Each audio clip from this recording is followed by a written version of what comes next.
Hi everyone, Stepan here. With this video I'm going to finish the series on the Pirc Defense, and I have decided to combine two systems into one video because they are simpler than the other variations we have looked at already. And today I'm going to go over two very interesting sidelines for white and two very interesting weapons white could use against the Pirc Defense. One is the Sveshnikov System and the other one is the Kholmov System, and both have a lot of venom, especially the bishop to c4 line, in which white could get a very aggressive attack very early on, and it includes an explosive queen sacrifice. We are going to look over that, and I hope these two are going to serve as great weapons for you to fight the hyper-modern Pirc. So let's get going. e4, d6 the Pirc, d4 taking up the center, white's most principled response. When you're facing a hyper-modern opening such as the King's Indian or the Pirc, then just accept and take up the center. Black's idea is to fianchetto and castle his king kingside, and your idea is to take up the center and allow or not allow black to break it up afterwards with the moves c5 or e5.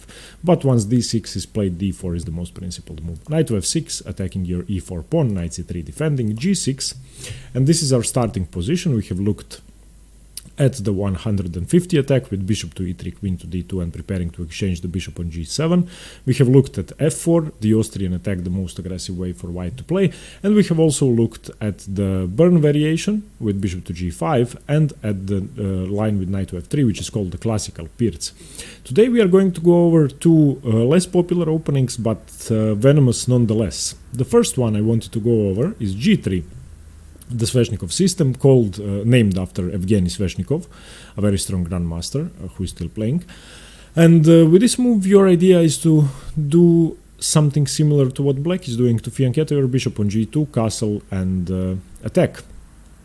Now, the difference is that while black has only developed his pawn to d6, you already have a broad pawn center. So after bishop to g2, the move f4 will bring your third pawn to the center in some positions and allow you to have much more space while black is going to be cramped. So this Sveshnikov system, the g3 line, is a very interesting way to counter the hyper-modern principles, because you are combining the two systems. You are going for the classical and for the hyper-modern style of chess, and this is an opening which combines the King's Indian attack, the Reti, and probably the Queen's Indian or the Catalan in the d4 lines, and it's a very interesting way to play.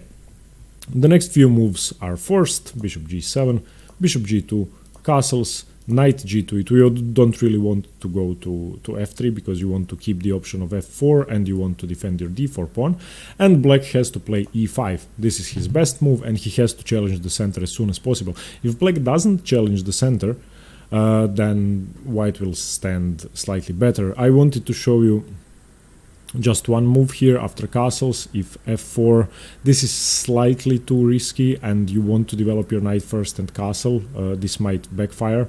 So after bishop to g2 castles, develop your knight first, allow the move e5, and now you have three options. The most common move is h3, stopping any of black's pieces from coming into the g4 square. The second move is castles. This is the second most common move, and there's an engine line which nobody really plays, which I quite like, and that's the move d5. And if you're playing this line against a stronger opponent, then the move d5 might be a great choice, because nobody will really be prepared for this, because there's no such games in the live book, only 2 games with this move and about 1500 games with h3 and 500 with castles. So d5 is a very strong continuation. What you are doing with the move d5 is blocking out the g7 bishop in the most natural way, taking up space in the center, sort of putting the brakes on c5. c6 is still possible, undermining your center this way, but d5 is a great move. And black should continue with c6, undermine the center. Bishop to e3, c d5, knight d5, knight d5, queen d5. What you have here, if you have seen my last, next to last middle game video, you should check it out, and it's on the backward pawn. In this position you have a backward pawn to exploit, and the d6 pawn is as if this were the Sicilian defense. Black has expanded with d5 and he has a clear target on d6, thus the move queen takes d5 was played, because when you are playing against a backward pawn, the first thing you want to do is to fix it, blockade it, prevent it from moving forward, use up the square in front of the pawn. This is what you will most commonly get out of the Sicilian defense, so the d5 square, and then put pressure on it afterwards. Now I'm not saying that it's easy to pressure this pawn, but if you imagine playing rook d1, rook d2, rook fd1, knight c3, knight d5, and getting your queen into b3, then the pawn is blockaded and easily targeted. Combine that with the moves f4, ef4, bishop f4, and you already have 4 attackers on the pawn. So this pawn could in theory be rounded up. Black continues with knight c6, queen to d2, bishop to e6, and black has to fight for the control of d5 and prevent white from entering this square. Now the ideal Morozzi-Bind setup can hardly be achieved here, because you are relinquishing control of d4 and of b4, so a plan such as b3, c4 might be too slow, even though ideally you would want to achieve b3, c4, knight c3, knight d5 and fight black this way. So this is a plan of attack, but you need to be careful because black has his moves too.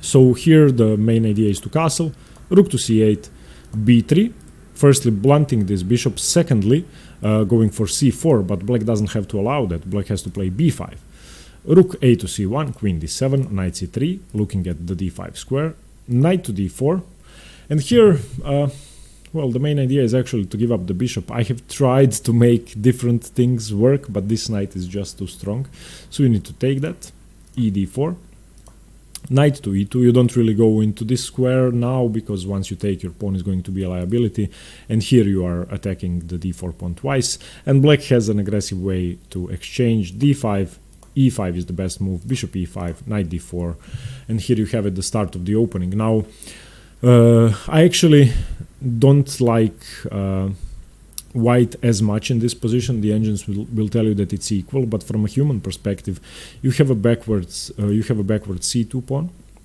which is going to be slightly hard to dissolve with the move c4. You have given black the bishop pair, which might be dangerous in some positions, and you don't have a clear plan of attack. So d5, the engine line, even though it's great for white, if black plays correctly, then he could be fine. But after c6, bishop e3, c d5, knight d5, knight d5, queen d5, if you do manage to exploit the backward pawn, then you are going to be great. After knight c6, queen d2, bishop e6, you might want to try the move b3 now, but once again b5 is going to come and then you can castle. But as I said, after castles here, rook c8, b3, if black doesn't play the move b5, let's say black plays rook e8, then after c4 your position is amazing, and this position just went from equal to winning for white in theory, because once you manage to get your knight into d5, then you have no problems. You're basically playing against this bad bishop, and there is no way for black to do anything about it, because your queen and bishop are controlling h6. So this would be a perfect example of a good knight versus bad bishop position. So the d5 line has a lot of venom, definitely. Now let's go back. g3, bishop g7, bishop g2, castles, knight g2, e2, e5, let's go over castles, the second most popular move. Knight c6, d e5, knight e5, f4. This is your idea behind the opening. You want to expand with f4, you want to put pressure on black's kingside, and as in every variation of the Pirc defense, as white, you are trying to create attacking chances and not allow black his activity, breaking up the center and taking over the initiative. Knight c6 is the best move, h3, a key move preventing pieces from entering the g4 square, and h3 is going to be played in almost every variation of this system, of the Sveshnikov system. Rook e8, a3, now slightly passive moves, queen d3, h5, bishop to e3. This is the start of the opening, and this is the second most popular line. Now once again, in the Pirc defense, keep your eye out for the moves e5 and f5. If you can make one of these two work, that means that you are opening up the kingside and attacking.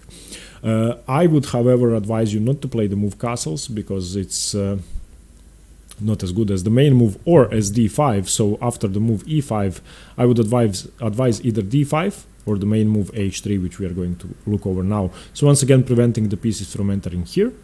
Black continues with knight c6 or with c6, but c6, a4 preventing b5, a5 castle, cd4, knight d4, knight bd7 is slightly better for white because the c6 pawn is a liability and b5 can almost never be played, and this diagonal is weak, which players with black aren't really used to in the Pirc. Any move such as e5 will now put pressure here on the c6 pawn, so I would recommend that after h3 black continues with knight to c6, keeping this diagonal closed. Bishop to e3, e4, knight d4, bishop to d7, castles.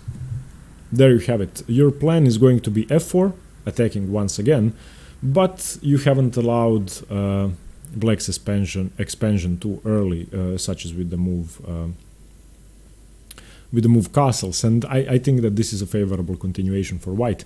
Unlike many other variations of the Pirc, the engines think black is fine here, so the engines disagree with the plan of g3 bishop to g2, but you're playing humans, and you're playing humans who are used to their own systems, and I don't have a lot of experience in chess, but what I've learned thus far is that people who play certain openings always play these openings, and they are comfortable in their own systems. And if you face a Pirc Defense player and you create this setup, he isn't going to know what to do, and you are. So even though the engines think this isn't plus 0.7 but it's all zeros, it might be easier for humans to win this position than the main line classical. Rook e8, rook to e1, a6, a4 preventing b5. This is a key thing you need to remember. Whenever black plays a6 or c6, you want to counter that with a4, stopping b5, knight b4, putting pressure on your c2 pawn, queen d2, c5. Black expands and goes for his counterplay, and this is the reason why the engines don't like this move, because as you can see, as opposed to other variations in the Pirc, white doesn't have a strong center. This resembles the Philidor somewhat, and it's slightly more passive. But that's what I wanted to say about the Sveshnikov system. Now let's look at the Kholmov system. After the move g6, the move bishop to c4 it's not a new idea. It's new in top chess, and it hasn't been played that much. Now, most often in the Pirc, your bishop is going to go either to e2 or to d3, and bishop to c4 is a much more aggressive move, looking at the f7 pawn, and in many positions, if the f6 knight moves, you are going to have huge attacking pressure and tactical possibilities. So if you're a tactical player, a tactical e4 player, if you play against the Pirc, this might be the system for you. Now, the general plan of attack is remove the f6 knight. That's the main idea. Once you remove the f6 knight, possibilities arise. Bishop to g7, the main move. Queen to e2, developing. Knight to c6, and now here is the key thing. This is now move 5. After knight c3, g6, bishop c4, bishop g7, queen to e2, knight to c6 is always going to be played. It's the best move, and it's looking at the d4 pawn. Now you get to choose. Here you have a passive move, and you have an active move. The passive move is knight f3, defending the pawn, and bishop to g4 pins your knight, so you need to play bishop to e3, castles, e5, d5, knight e5, bishop b3. This is a fine variation. White is slightly better, there's nothing wrong with that. However, after the move knight to c6, the key idea in the Kholmov system is the move e5. And I have to say this is one of my favorite lines in the Pirc, and I've never gotten this on the board, unfortunately, but I hope I will. And here the key move is e5. Now, you're probably wondering, what about knight takes d4? Let me just show you that the main move here is knight to d7. What you're doing with knight to d7, you're forcing the knight back, you're opening up your strong c4 bishop to the f7 square, and you have sort of achieved what you wanted. And here you have two amazing lines. I'm very excited about this opening. The main move for white here is knight to f3, and after knight b6, bishop b3, castles h3, you're sort of giving black time to retreat. Okay, let's not look at knight to f3 anymore, even though this is the main line. After knight to d7, there's a great move here, which the engines don't approve of, but it's almost equal, so there is nothing wrong with it. And that's the move, bishop takes f7. The point of the Kholmov system, the strong c4 bishop, as in the Italian opening, and you have to use it now. So let's try to calculate before we take. What happens if bishop f7? Bishop f7, king f7, you have the move e6. So it's not really a sacrifice. You can win your piece back. And the question is, what do you get? You get the black king in the center, and you get the initiative. So why would anybody play knight to f3? Bishop takes f7. You have to take. There's nothing better but to take. If you play king to f8, then e6 and horrible. King f7, e6 check, king to g8, e d7, bishop d7, bishop to e3. Once again, the engines will say that this is slightly better for black, but I can't disagree more. White is about to castle queenside, and white is about to play knight f3, knight g5, h4, get the knight into e6 if he can. Just a great position. This is the sacrifice which you need to remember. So this is on move 7. On move 7. So bishop c4, the Kholmov system. Bishop g7, queen e2, knight c6, e5. If black plays the main move, knight to d7, remember bishop takes f7, king f7, e6 check, king g8, e d7, bishop d7, bishop to e3. Develop normally, create an attack. Black is going to have a hard time getting this rook out. Of course, this pawn is hanging, but that's completely irrelevant. Black doesn't have time to take that. And now let's look at the most tempting move. After e5, knight takes d4. Okay, and I'm hoping to get this on the board one day, and I probably will, because I'm planning to play the Kholmov system against the Pirc the next time I play against the Pirc in a tournament game. So here your queen is attacked, you just lost a pawn. What do? You sacrifice your queen. E takes f6. You took one knight. Knight takes e2, you're a queen down. F takes g7. Black can't really save his knight, he has to react to this. Rook to g8, and now knight g takes e2. Count the material. Black has two rooks, a bishop, and a queen. White has two rooks, a bishop, and three pieces. Who is better here? Materially, since black has 8 pawns, white has 7, the material is equal. If I turned on the engine is going to say that black is better, but the engine doesn't really know how to assess this position yet, and the engine is going to change his mind. The main move here is for black to capture the pawn. So now black has 2 pawns. Bishop to h6, chasing the rook away. Rook to g8, and now castles. Now tell me, would you rather have black or white here? I would always rather have white. I don't care what the engine says. I have 3 pieces for the queen, and I have the initiative. All of my pieces are developed. The last thing I need to do is get my rook to e1, and I'm going to be much better here. This piece isn't playing, and it's not going to play for a lot of moves. This piece isn't playing. It's doing some defensive duties, but not really. The queen is the only semi-active piece. This bishop as well, but they aren't really doing anything. And white is very quick to play knight f4, knight d4, knight to d5, bishop takes f7, rook to e1, rook takes d6. There are tons of possibilities. Black here continues with c6, preparing to blunt the bishop with d5, and after rook h to e1, d5 changes the evaluation. So the engine at first thinks that d5 is the best move, blocking out the bishop, but once you play d5, it changes its mind, and it gives the position as +1.5 for white. So d5 might be a mistake. There are better defenses, but who would play this move? I mean, this just looks too scary. I would never play this. And white still has a lot of pressure. Black hasn't done anything. So I think that most people are going to play the move d5. And now look at this. After d5, let me turn off the engine. d5, knight f4, the pawn is pinned. You can't do that. Bishop to g4 is the main move. If you take dc4, which seems to be better according to the engines, then rook takes d8, king d8, rook d1 check, bishop d7, knight e4. We don't have to talk about this variation. So after rook h to e1, d5, knight f4, bishop g4, here's a great move. Knight f takes d5. black can't take the rook because this is mate in 1. Bishop takes d1, knight f6, checkmate. So after knight f takes d5, check out this evaluation, +5. The engines don't really understand this sacrifice, and I love this sacrifice. I think that humans could rarely defend this, and even grandmasters would have a rough time.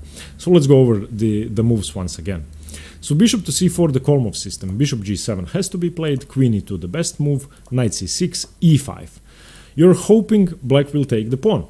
And don't listen to the engines, this is hard to defend. Once again, if black plays knight to d7, you sacrifice your bishop, you play e6, win your piece back. If black takes here, then ef6, sack your queen, here, here, here, okay? Takes, bishop tempo on the rook, castle, c6, rook here, if d5, you know what to do, knight to f4, and I just love this position. I think that this variation, the Kholmov system, is something so underrated and that it will gain in popularity, and especially in blitz chess, this is a wonderful variation to play. Once again, I hope to get this on the board, and I think I will very soon.